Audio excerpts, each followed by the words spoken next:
welcome to a special edition of Grad School Now. I am your host, Rose Rodriguez. In today's episode, we'll feature the 2012 STEM Lecture Series with pioneer of Canopy Ecology, Dr. Margaret Lowman.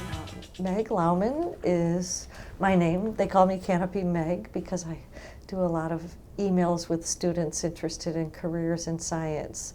I actually majored in biology and went on in ecology for a master's and got a PhD in botany to study the rainforest canopies. Canopy Meg tells us how waking up in the middle of the night led to her eureka moment. A eureka moment was in the middle of the Australian jungle.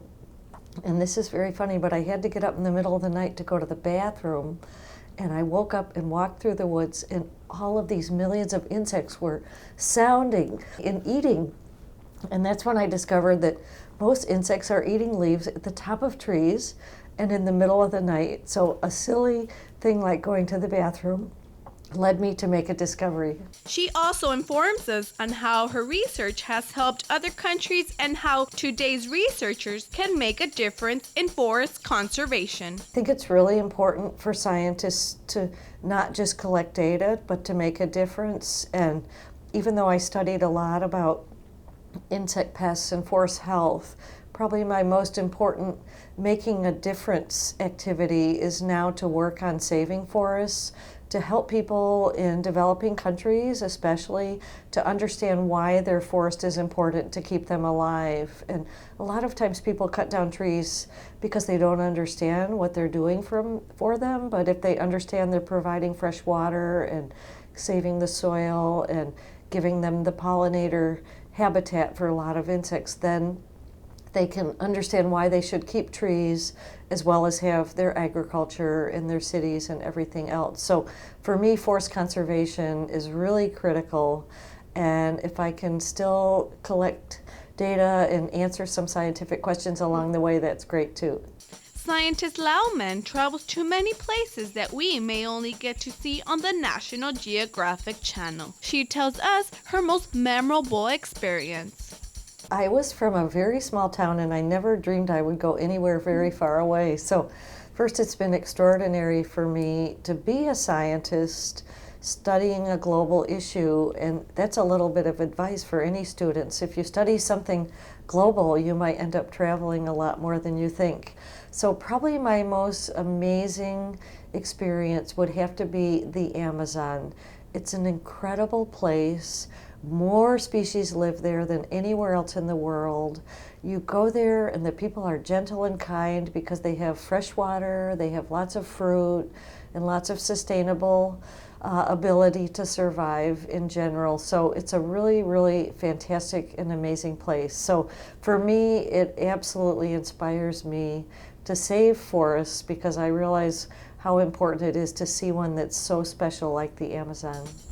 Canopy Meg describes what a day in her shoes is like. My typical day, oh horror, is to get up at about 6 and do emails for 2 hours, have a beautiful cup of strong coffee to wake me up, and exercise a little bit if I can, head into work, and then I do a whole diverse number of things. Some days I lecture to kindergarten classes, other days I meet with policymakers to try to help them understand issues. Sometimes I'm meeting with my staff because we have to figure out who's going to be working all summer and who's funded to go to a conference and who's publishing a paper and this kind of thing.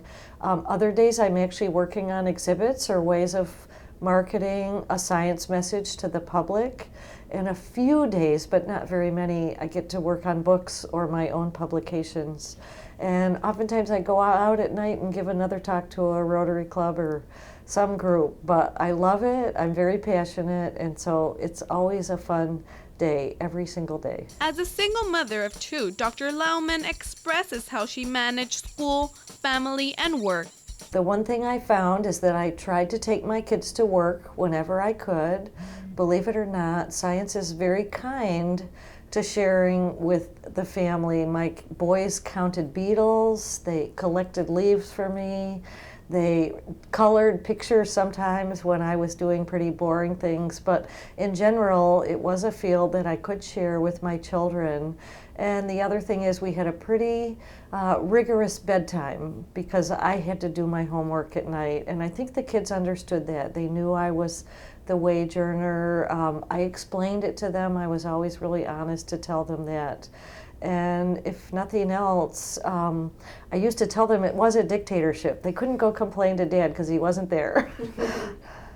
Dr. Lowman elaborates on why it is important for the university to offer programs that concentrate on science, technology, engineering, and mathematics. I think it's fantastic, and I came here because I was so excited to know you had this program. I think STEM, the science, technology, engineering, and math, is really like buying a ticket for the future for all of the students here. There is some aspect of that that will affect everyone's lives. It will lead to solutions for making the world a better place, and I think it's definitely critical for the jobs of all of these graduates. So having some awareness of it and how it relates to local and global issues is really critical no matter what degree you might be seeking. Canopy Meg tells us her plans for the future.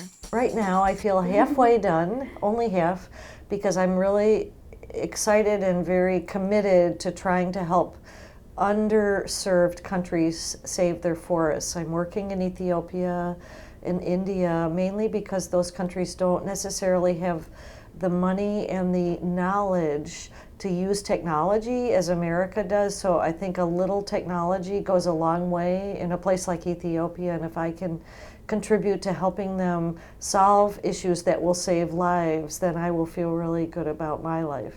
Canopy Meg has some wise words for the UTPA students. Solutions. Everything has a solution, and if you focus on that instead of complaining about things, it's really a good way to move forward and hopefully enjoy your life at the same time. Stay tuned for more episodes of Grad School Now. Till next time, I am Rose Rodriguez.